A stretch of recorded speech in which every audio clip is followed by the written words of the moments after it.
Today, I will be recapping the episode 10, 11, and 12 of the animation series called The Battle Through the Heaven. Spoilers ahead, relax and enjoy. Just as we saw in the last episode, Xiao Yan had jumped into a cave with Xiaohui. Shen is doing this because he wants to help Xie Yesen to get the treasure she demanded from the caves in exchange for the information he needs from her. Suddenly, a giant snake comes out of the cave and tries to attack them. But Xiaoyan manages to use his magic to stop it. Xiaoyan successfully carries Xiaoyan inside the caves, and luckily for them, they found the treasure they are looking for. The treasures are in 3 boxes. They both agreed to pick one each for themselves. Xiaoyan opens the first box and sees a scroll containing things that has to do with poison. Suddenly, Xiaoyi Shen decides to take that one. Xiaoyan opens the second box and sees a scroll that can help him increase his energy level. So he decides to take that one. As Xiaoyan is about to open the last box, Molly and his companion stops them. They are Xiao Yishan group members who decided to betray her because of the treasures. It turns out it was their plan all along when he proposes to Xiao Yan at first to join his group from earlier, so he can lead them to the treasures even though Xiao Yan rejected his offer.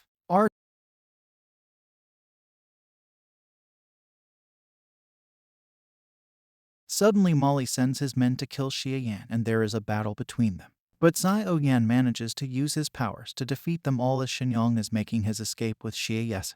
Molly, who is at the entrance of the cave, stops them. It turns out that this guy wasn't any ordinary warrior. He has magical powers too, and his energy level is extremely higher than Xiaoyan's energy. Mo Li beats him up in a fight, and no matter how hard Xiaoyan tries to fight back, the warrior keeps subduing him in the fight like he's a weakling. Xiao Yishen realizes that they will both be killed if they don't get out sooner. Immediately, she blows a whistle which summons a giant bird. Xiaoyan and Xiao Yishen are quickly able to get on the bird in time, and they both make their escape. The next morning, Qiong wakes up from unconsciousness, and Xiao Yishen appreciated him for everything he has done for her so far. She has already employed a group of mercenaries that will now protect her from Molly and his men. She fulfills her promise by leaving a map with Xiaoyan, containing the location of Glai and his people and what they are plotting. Xiaoyan is really grateful for this, and as he was about to thank her, she is long gone. Xiao Yet is later seen in the mountains meditating, and according to his mysterious master instructions, he swallows a power pearl, and his energy level started to increase massively until his energy level reached level 10, making Xiao Yan one of the most powerful person in the dynasty. Xiaoyan is so excited about this, but his master comes out telling him not to be too excited as he is still at the second stage in level 10. His master tells him that at this rate he can produce so many kind of fires if he wants, but for now he really needs to train harder, so he can help Xiao Yan increase his energy level to the first stage in level 10. And that was how this episode ended. Episode 11 begins when we see the Glai guards, who has been led by Glai Nu, the elder of the Geoliv family. On the other hand, Xiaoyan is still on his trainings with his master, as his master wants to help him increase his energy to the first stage in level 10 energy technique. He wants to make Xiao Yan the most powerful person on earth. During his trainings, his master spots Glai group passing by and instructs Xiao Yan to go stop them. Xiao Yan immediately goes to where the ground was and started to take down each of the guards silently. Glai soon notices this, and immediately he sees Xiaoyan. He started to attack him with an arrow. Xiaoyan suddenly stays put and picks up the blade his master made for him and goes on a one-on-one combat with Glai Nu. Glai Nu uses all his powers and tries to finish off Xiao Yan.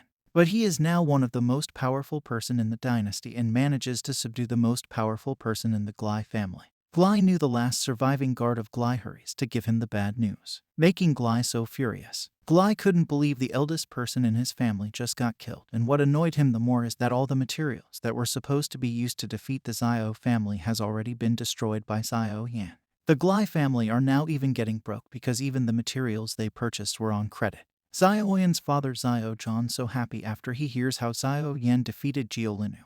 And the best of all is that his greatest enemy, Jiolin Nu, is now facing his defeat slowly. Xiao Zhan is so proud of his son for helping the Xiao family in any way he can, and even gives him full permission to increase his intensive trainings with his mysterious master. His adoptive sister later arrives and informs him about an academy that trains warriors with new skills. Glai had sent one of his guards to sell some goods in secret, but when his guard tells him that the Xiao family already knows about it, Jilai couldn't hold himself anymore. Suddenly he faints while almost having a heart attack. The next morning, Xiaoyan goes to the academy to get admitted to the academy as well with other students. For anyone to be admitted into the academy, they must have to do a strength test. If the crystal at the front manages to glow, that means the person's strength is high. Every of the nobles started to check, and as the crystal shines they are admitted to the academy. When it reaches Xiaoyan's turn, he smiles and goes to touch the crystal. As Xiaoyan touches the crystal, at first it doesn't glow, making everyone to laugh at him. Suddenly the crystal started to glow so bright that everyone could not even see it.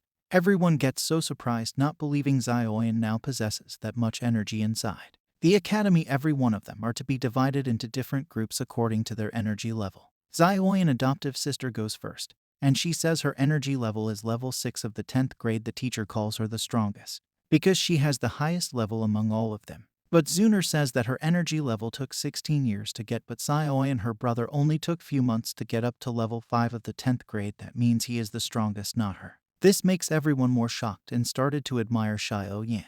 Xiaoyan is also proud of his achievement, but later he calmly proposes to the teacher that he wants to leave for 1-year holiday for something really important.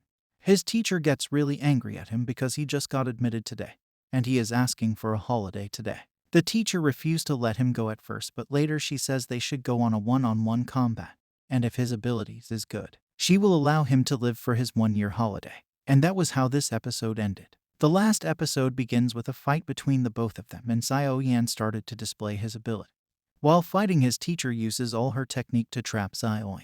But Xiaoyan manages to free himself from her strong energy. This makes the teacher really impressed and started to like him. Suddenly she permits him for his holidays. The teacher tells all the students that they will all begin their practice at Narlan Academy. But Xiaoyan proposes to the teacher that they should instead start their academy of their own in their own city. Believing how skillful and powerful Xiaoyan and his adoptive sister is, she then decides to accept their request. Finally, an academy is now opened in their city, which makes Yan's father really proud, because it was Xiaoyan's idea to start the academy in their city. At the academy, Xiaoyan notices a stranger there. The person looks really suspicious. Later on, the stranger is invited into Glai house. A stranger is revealed to be a teacher called the Wei-11.